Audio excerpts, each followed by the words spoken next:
শুনি, গাজীদের কাছে যাই এবং তাদের হতাশার গল্পগুলো যখন আমরা শুনি তখন আমাদের হৃদয়ে রক্তক্ষরণ হয়। এবং বিপ্লবের পরে আজকে 2 বছর হলো, বিপ্লবের উপর ভিত্তি করে আজকে নতুন সরকার আসলো। আমরা আশা করেছিলাম তারা জুলাই বিপ্লবকে ধারণ করবে, শহীদদের আকাঙ্ক্ষাকে ধারণ করবে, কিন্তু আজকে আমরা দেখতে পাচ্ছি তারা সম্পূর্ণ তাদের দ্বিচারিতামূলক অবস্থান গ্রহণ করেছে। এবং এই বিপ্লবের যাদের মাধ্যমে হয়েছে শহীদরা এবং শহীদদের যে কবরগুলো আছে, এই যে আজকে এই যে এখানে 114 জনের কবর এখানে দেওয়া হয়েছে ওই সময় ফেসিবাদী খুনি হাসিনা হত্যা করে আমাদের ভাইদেরকে, এই কবর তত্ত্বাবধান করার জন্য কোনো ধরনের লোক নাই এখানে। এবং এখান থেকে প্রতিনিয়ত বিভিন্ন জিনিস চুরি করে নিয়ে যাওয়া হইতেছে, এটা নিয়ে রাষ্ট্রের কোনো ধরনের ভাবনা নাই। জুলাই বিপ্লবের স্মৃতিগুলো ধারণ করার জন্য জুলাই স্মৃতি জাদুঘর হয়েছে। আজকে 2 বছর হলো সেই স্মৃতি জাদুঘরের তারা ওপেন করতে পারে নাই। এবং প্রত্যেকটা জায়গায় ফেসিবাদী খুনি হাসিনার যে দোসরগুলো আছে তাদেরকে পুনর্বাসন করা হচ্ছে। ঢাকা বিশ্ববিদ্যালয়ে আইবি এর সাবেক যে ডিরেক্টর ইউসুফ আবদুল্লাহ, সেই ইউসুফ আবদুল্লাহকে ওই সময়ে জুলাই বিপ্লব পরবর্তী বিশ্ববিদ্যালয়ের শিক্ষার্থীরা এবং শিক্ষকরা সবাই গণস্বাক্ষর দিয়ে তাকে অপসারণ করেছিল। এখন বিশ্ববিদ্যালয়ের নতুন প্রশাসন আসার পরে, যেটা খুবই লজ্জার বিষয়, তাকে আবার পুনর্বাসন করা হয়েছে।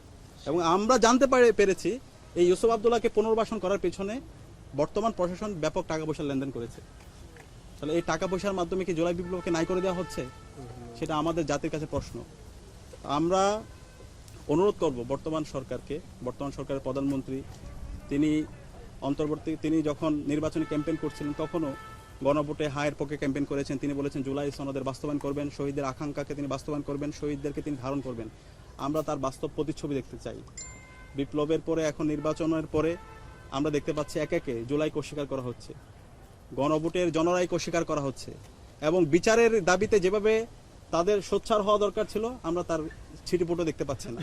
আমরা দেখতে পাচ্ছি আওয়ামী লীগের দোসররা তারা বিভিন্ন জায়গায় ঘুরে বেড়াচ্ছে, তাদেরকে ধরে নেওয়ার পর আবার তাদেরকে টাকার মাধ্যমে তাদেরকে ছেড়ে দেওয়া হচ্ছে। স্বরাষ্ট্র মন্ত্রণালয় ফাংশন করছে না। তো এইভাবে তো হইতে পারে না। এই বাংলাদেশে আওয়ামী লীগ, ছাত্রলীগ, যুবলীগ, এই ফেসিবাদের কোনো রাজনীতি আর হবে না। তাদের রাজনীতির চ্যাপ্টার ক্লোজ হয়ে গেছে। এবং তাদের এই হাসিনার যে রায় এসেছে, সেই রায়ের কার্যকর আমরা দেখতে চাই। এবং হাসিনার যে সাঙ্গপাঙ্গ যারা আছে তাদের রায়ের কার্যকর আমরা দেখতে চাই। এবং শহীদ ওসমান হাদিকে যারা হত্যা করেছে, এই হত্যার সাথে রাষ্ট্রের একটা অংশ জড়িত আছে।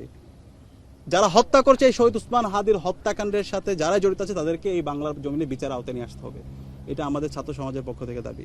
তা আমরা আশা করব সেই জায়গায় বর্তমান সরকার তারা এই রায় বাস্তবায়ন করার জন্য এবং হাসিনার বিচার বাস্তবায়ন করার জন্য তারা কাজ করবে এবং জুলাই শহীদদের আকাঙ্ক্ষার আলোকে তারা নতুন বাংলাদেশ বিনির্মাণের জন্য কাজ করবে। এবং গণভোটের যে জনরায়, সেই জনরায়কে তারা মেনে নেবে। এবং একই সাথে আমরা মিডিয়াকে আহ্বান করবো। আমরা দেখতে পাচ্ছি আওয়ামী লীগকে বিভিন্নভাবে বিভিন্ন মিডিয়ায় নর্মালাইজ করা হচ্ছে এবং আওয়ামী লীগের যে বয়ান, সে বয়ানগুলো বিভিন্নভাবে এই মিডিয়ায় নিয়ে এসে জুলাইকে হেয় করা হচ্ছে। যারা এই কাজটা করছেন আপনারা খুবই গর্হিত কাজ করছেন। আমরা সে আগের হলুদ সাংবাদিকতা দেখতে চাই না। ফেসিবাদী আমলে এই সাংবাদিকতা নামে যে অপসাংবাদিকতা আমরা দেখতে পেয়েছি, সেই সাংবাদিকতা বর্তমান ছাত্র সমাজ, ছাত্র জনতা সেটা মেনে নেবে না। আপনারা সাদাকে সাদা বলবেন, কালোকে কালো বলবেন এবং জুলাই শহীদদের আকাঙ্ক্ষাকে ধারণ করে একটা নতুন দিনের সাংবাদিকতা আপনারা বিনির্মাণ করবেন। আমরা আজকের এই দিনে জুলাই বিপ্লবের শহীদ আবু সাঈদ থেকে শুরু করে শহীদ ওয়াসিম, শহীদ আলী রায়হান, শহীদ শান্ত সহ বিপ্লবের সকল শহীদদের শ্রদ্ধার সাথে স্মরণ করছি। এবং এই যে এখানে প্রায় 114টা লাশ খুনি হাসিনা হত্যা করার পর এখানে দাফন করেছে, এইখনো পর্যন্ত আমরা তাদেরকে আইডেন্টিফাই করতে পারিনি। আমরা সরকারকে আহ্বান করব দ্রুত সময়ের মধ্যে সবাইকে আইডেন্টিফাই করে এই পরিবারগুলোর কাছে এই লাশগুলো যেন তাদেরকে হস্তান্তর করা হয় এবং যেন তারা তাদের পরিচয়টা জানতে পারে, সেটার জন্য আমরা আহ্বান জানিয়ে এবং শহীদদের জন্য দোয়া প্রার্থনা করে আমি আমার কথা এখানে শেষ করছি। আসসালামু আলাইকুম রহমতুল্লাহ। সেটার জন্য আমরা মনে করি বর্তমান যে সরকার, তাদের ব্যর্থতা এবং তাদের জুলাই আকাঙ্ক্ষাকে যথাযথভাবে ধারণ না করার প্রতিচ্ছবি আমরা এখানে দেখতে পাই। এটা প্রথম প্রায়োরিটি ছিল এই জুলাই স্মৃতি জাদুঘরকে শুরু করে দেওয়া এবং সেটা সব কিছু ইতিমধ্যে প্রস্তুত অবস্থায় আছে। তা আমরা আশা করব এই 5 আগস্ট 36 জুলাইয়ের আগেই এই জুলাই স্মৃতি জাদুঘর উন্মুক্ত করে দেওয়া হবে এবং সেখানে আমরা সবাই, ছাত্র জনতা সবাই গিয়ে এই জুলাই স্মৃতির কথাগুলো নতুনভাবে পুনরুজ্জীবিত হবে দেখে। ঠিক আছে, ধন্যবাদ।